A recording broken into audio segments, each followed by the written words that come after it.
गांव में मेला लगा हुआ था। चंदन भी मेले में घूमने आया हुआ था। चंदन को मेले में एक जगह बहुत रश नजर आया था। भीड़ को देखकर वो भी वहीं पहुंच जाता है। वहां एक साधु बाबा किस्मत का हाल बता रहे थे। चंदन को भी अपनी किस्मत के बारे में जानना था, तो अब वो वहीं बैठ जाता है और अपनी बारी का इंतजार करने लगता है। जब चंदन की बारी आती है तो साधु बाबा चंदन को देखकर जोर जोर से हंसने लगते हैं और कहते हैं, तुझे जीने का तो बहुत शौक है, लेकिन तेरी एक ख्वाहिशें सिर्फ और सिर्फ 2 महीने 3 दिन की है, क्योंकि सिर्फ 2 महीने 3 दिन बाद तेरी मौत हो जाएगी। तेरी जिंदगी के सब रंग खत्म होने वाले हैं, तू अकेला रह जाएगा।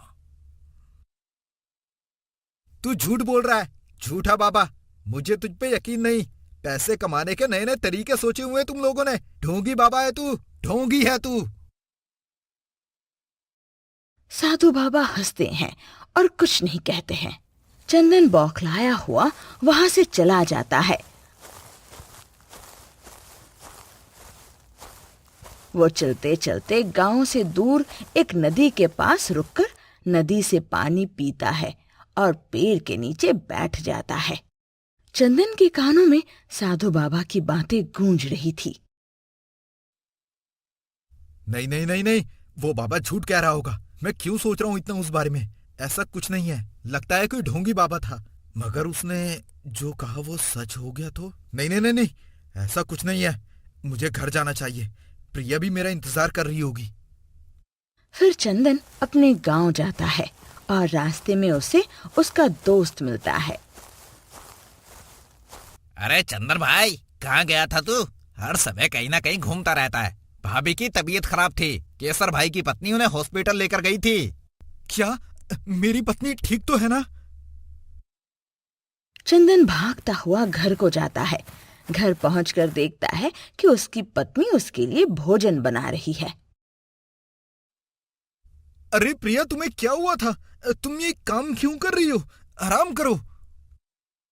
अजी कुछ नहीं, बस कमजोरी के कारण चक्कर आ गया था, तो केसर भाई की पत्नी मुझे डॉक्टर के पास ले गई। अब मैं बिल्कुल ठीक हूँ। आपकी यात्रा कैसी रही? मेरी तो जान निकल गई थी। तुम जानती तो, माँ बाबा के बाद मेरे पास सिर्फ तुम ही तो हो। पहले उस बाबा ने दिमाग खराब कर दिया मेरा। कौन बाबा? आप किसकी बात कर रहे हैं? छोड़ो बस, कोई ढोंगी बाबा था। मुझे कह रहा था 2 माह और 3 दिन बाद मेरी मृत्यु हो जाएगी। क्या बाबा ने ऐसा कहा और आप उन्हें ढोंगी बाबा कह रहे हैं? अगर उनकी बात सच हुई तो आपको इससे मजाक में नहीं लेना चाहिए था। तो मैं क्या करूं? उस बाबा के पैर पकड़ लूं? तुम भी ना कमाल करती हो। देखिए, अगर आपको उनकी बातों पर विश्वास ना हो तो फिर किसी और से पता करवा लीजिए। जंगल के पास एक कुटिया में बाबा रहते हैं। वो बहुत पहुंचे हुए बाबा हैं। आप उनके पास जाइए, वो जरूर सही बताएंगे। अच्छा, तुम परेशान ना हो, मैं कल सुबह जाता हूँ उस बाबा के पास। फिर अगले दिन चंदन जंगल में जाता है साधु बाबा के पास। बाबा अपनी कुटिया में बैठे अंदर से कहते हैं, आजा बेटा, आजा अंदर, मैं तेरा इंतजार कर रहा हूँ। बाबा, आपको कैसे पता कि मैं आने वाला हूँ? ये बात तू छोड़ दे, तू अपनी समस्या बता। बाबा, मुझे एक साधु ने बोला कि मैं मर जाऊंगा। मेरे पास समय कम है। क्या वो सच कह रहा था? बताइए ना, मैं बहुत परेशान हूँ। हाँ, सच सच, वो सच कह रहा था। तुम सब झूठे हो। मुझे तुम्हारी बात पर विश्वास नहीं है। अगर तुझे मेरी बात पर विश्वास नहीं है तो जा फिर पुनाव की तरफ, जो पहाड़ की चोटी है। उसके सर पर वहां एक जादुई जल है जो शीशे की तरह काम करता है। तुझे उससे आने वाली घटना के बारे में पता लगेगा। चंदन फिर वहां से चला जाता है। वो सफर करता है और फिर वो जब पहाड़ की चोटी पे पहुंचता है तो उसे वो जल मिल जाता है। उस जल को देखकर वो बहुत खुश होता है। अगर ये जल जादुई हुआ तो आज उस साधु की सच्चाई पता चल जाएगी। वो जैसे ही जल में देखता है तो वो ये देखता है कि उसकी पत्नी एक गंभीर बीमारी के कारण मरने वाली है। नहीं, ये झूठ है। ऐसा नहीं हो सकता। मेरी पत्नी मर जाएगी। कोई उसे बचाओ। और चंदू अपनी पत्नी के लिए रो रहा था। अभी उसे कुछ समझ नहीं आ रहा था। इतने में फिर से जादुई जल में उसे अपने आप नजर आता है कि उसके पीछे गांव वाले भाग रहे हैं और वो आगे भाग रहा है और उसको एक ट्रक आकर मार देता है, जिसके कारण वो मर जाता है। अब मैं क्या करूं? ये भाग्य का लिखा कैसे मिटाऊं? मेरी धन दौलत भी मेरा साथ नहीं दे रही। चंदन वहां से भागता हुआ साधु बाबा के पास जाता है। बाबा, मेरी और मेरी पत्नी का भाग्य बदल दो। इसके बदले में मेरी सारी दौलत ले लो। ऐसा नहीं हो सकता। इंसान यही तो गलती करता है। वो समझता है कि उसकी दौलत ही सब कुछ है, मगर हकीकत में हम दौलत से जिंदगी नहीं खरीद सकते। अब कोई कुछ नहीं कर सकता। फिर चंदन अपने घर जाता है। रास्ते में उसका दोस्त उसे देख लेता है। वो चंदन को आवाज देता है, लेकिन चंदन उसकी आवाज ना सुनता है और अपने घर की ओर जा रहा था। रास्ते में चंदन का चप्पल भी टूट जाता है, मगर वो फिर भी अपने घर की ओर चलते रहता है। जब वो अपने घर पहुंचता है तो उसकी पत्नी बिस्तर पे पड़ी थी। भाग्यवान, तुम्हें क्या हुआ है? तुमने इतनी देर लगा दी, मैं तो डर गई थी कि कहीं तुम्हें कुछ हो तो नहीं गया। बताओ साधु बाबा ने क्या कहा तुमसे? उन्होंने कहा कि सब ठीक हो जाएगा, तुम फिक्र ना करो। चलो मैं तुम्हें हॉस्पिटल लेकर जाऊं, तुम बीमार लग रही हो। फिर चंदन अपनी पत्नी को हॉस्पिटल लेकर जाता है। तुम्हारी पत्नी का ऑपरेशन करना होगा, वरना ये बच नहीं पाएगी। आप करें ऑपरेशन, जितना पैसा चाहिए होगा मैं दूंगा। डॉक्टर ऑपरेशन स्टार्ट करने ही लगे थे कि उसकी पत्नी एक लंबी सांस लेती है और मर जाती है। डॉक्टर साहब बाहर आते हैं। तुम्हारी पत्नी अब नहीं रही, अब हम चाहकर भी उसे नहीं बचा सकते। चंदन अपनी पत्नी के मरने का दुख सह ना पाता और वो पागल हो जाता है और वो भागता है। रास्ते में एक चोर भाग रहा था, जिसके पीछे गांव वाले पड़े थे। चंदन और चोर के कपड़े एक समान दिख रहे थे, जिसके कारण गांव वालों को गलतफहमी हो जाती है और वो चंदन के पीछे भागते हैं। चंदन भी उनको देखकर और भागने लगता है। इतने में एक गाड़ी चंदन को लग जाती है और चंदन वहीं मर जाता है। फिर वहां साधु बाबा आते हैं। कोई कितना भी भाग ले, लेकिन अपने भाग्य से नहीं भाग सकता।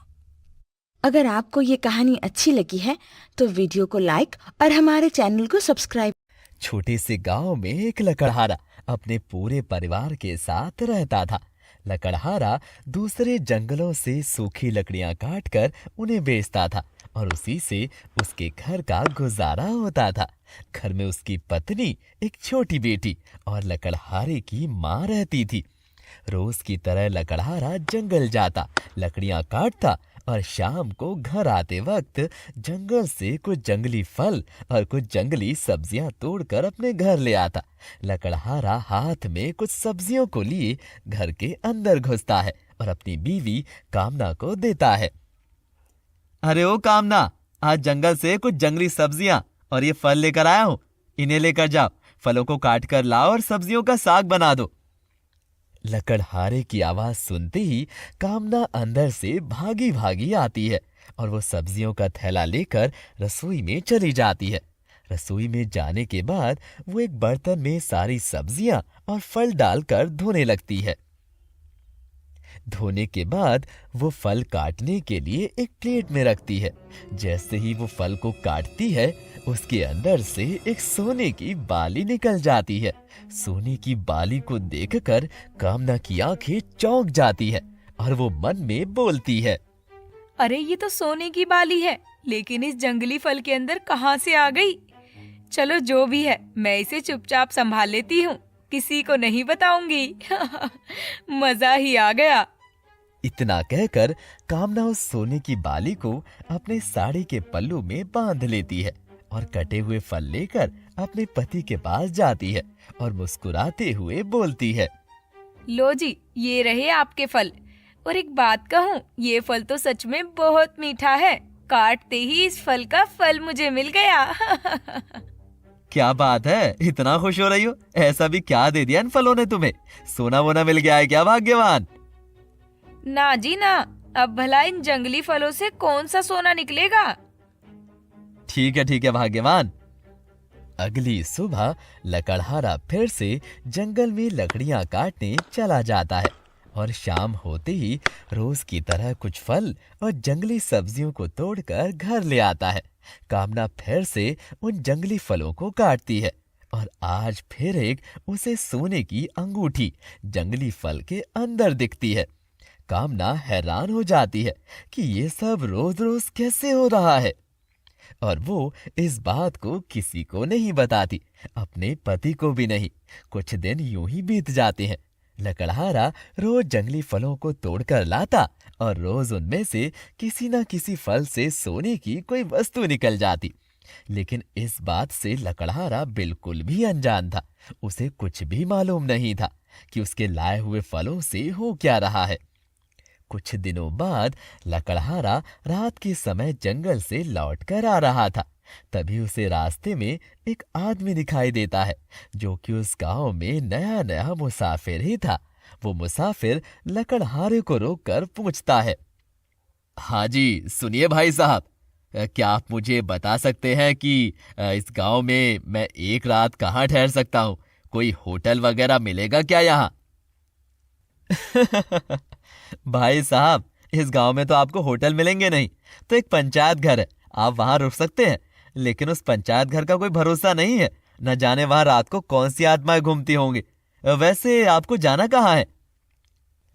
वो मुझे यहाँ से 50 किलोमीटर आगे जो गांव पड़ता है, भीमपुर, हाँ भीमपुर नाम का गांव ही है, उसी गांव में जाना है। और अभी रात को जाऊंगा तो गड़बड़ हो जाएगी। भाई साहब, हो सके तो आप मेरी कुछ मदद कर दीजिए। मैं आपकी क्या मदद कर सकता हूँ? अरे हाँ, अच्छा, आप एक काम करिए, मेरे साथ मेरे घर चलिए। सुबह होते ही आप अपने सफर के लिए रवाना हो जाना, ठीक है? अरे बहुत बहुत शुक्रिया भाई साहब आपका। इतना कहकर लकड़हारा उस अनजान मुसाफिर को एक रात ठहरने के लिए अपने घर ले जाता है। लेकिन वो कोई मुसाफिर नहीं, वो गांव में एक मकसद के लिए आया होता है। एक ऐसा मकसद जो सिर्फ उस अनजान मुसाफिर को ही पता होता है। इस बात की खबर लकड़हारे को भी नहीं लगती। कुछ देर में दोनों घर पहुंच जाते हैं। लकड़हारा उस मुसाफिर की अच्छी खातिरदारी करता है और रात का खाना खिलाकर उसे कमरे में सुला देता है। आधी रात हो जाती है। वो अनजान मुसाफिर बिस्तर से उठकर घर के बाहर निकलता है और इधर उधर देखकर लकड़हारे के घर का गेट खोलकर वहां से सीधा गांव के मंदिर की ओर चला जाता है। उसे घर से निकलता देख लकड़हारे की नजर उसके ऊपर पड़ती है। लकड़हारा भी अपनी लाठी पकड़कर उसके पीछे पीछे जाने लगता है। देखते ही देखते वो मुसाफिर गांव के बड़े से मंदिर में पहुंच जाता है और लकड़हारा भी उसके पीछे पीछे। ये है कौन और इस जगह इस मंदिर में करने क्या आया है इतनी रात को? मुसाफिर गांव के मंदिर में पहुंचकर एक बड़ी पत्थर की मूर्ति के सामने जाता है और मूर्ति की आराधना करने लगता है और दिल से मांगता है कि उसका मकसद पूरा हो जाए। हे भगवान, मुझे उस खजाने के जादुई पेड़ तक पहुंचा दो। इसके साथ ही वो अपनी जेब से एक सोने की बाली निकालकर उस मूर्ति के पैरों के पास रख देता है। सोने की बाली देखकर लकड़हारे की आंखें फटी की फटी रह जाती हैं, क्योंकि वो बाली उसने अपनी बीवी कामना के कान पर देखी थी। वो सोने की जादुई बाली कामना की ही थी और कामना को वो बाली उन जादुई जंगली फलों के अंदर से मिली थी। मुसाफिर मंदिर से बाहर निकलता है। मंदिर के नीचे की तरफ जाकर अपनी जेब से एक सोने की अंगूठी निकालकर उस अंगूठी से बोलता है, हे जादुई सोने की अंगूठी, मुझे वो खजाने वाला जादुई पेड़ दिलवा दो। मुसाफिर के इतना बोलते ही सोने की अंगूठी से एक चमकीले रंग का प्रकाश उत्पन्न होता है और देखते ही देखते वहां एक साधारण सा पेड़ उगने लगता है और कुछ ही मिनटों में वो पेड़ बहुत बड़ा हो जाता है। पेड़ के बड़ा होने के बाद मुसाफिर उस पेड़ से बोलता है, हे जादुई पेड़, मुझे ढेर सारा खजाना दे दो। मुसाफिर के इतना बोलते ही पेड़ के तने में एक गड्ढा होता है। मुसाफिर गड्ढे में हाथ डालकर खूब सारा खजाना सोने के हीरे बटोरकर उस जगह से तुरंत भाग जाता है। ये सब देखकर लकड़हारा हैरान हो जाता है और अंदर ही अंदर खुश भी। मुसाफिर के वहां से जाने के बाद लकड़हारा भी उस पेड़ के पास जाता है। क्या ये सच है? क्या मुसाफिर को सच में खजाना मिला? लकड़हारे को कुछ समझ नहीं आता, क्योंकि जिस तरह से मुसाफिर ने खजाना निकाला था वो तना अब बंद हो चुका था। लकड़हारा भाग भाग कर अपने घर जाता है और कुल्हाड़ी लेकर आता है और उस जंगल में आधी रात लगाकर उस जादुई खजाने के पेड़ को पूरा काट डालता है। पेड़ को काटने के बाद उसके अंदर से बड़े बड़े सांप बाहर निकलने लगते हैं। सांपों को देखकर लकड़हारा कांपने लगता है। उसे कुछ भी समझ नहीं आता कि क्या किया जाए।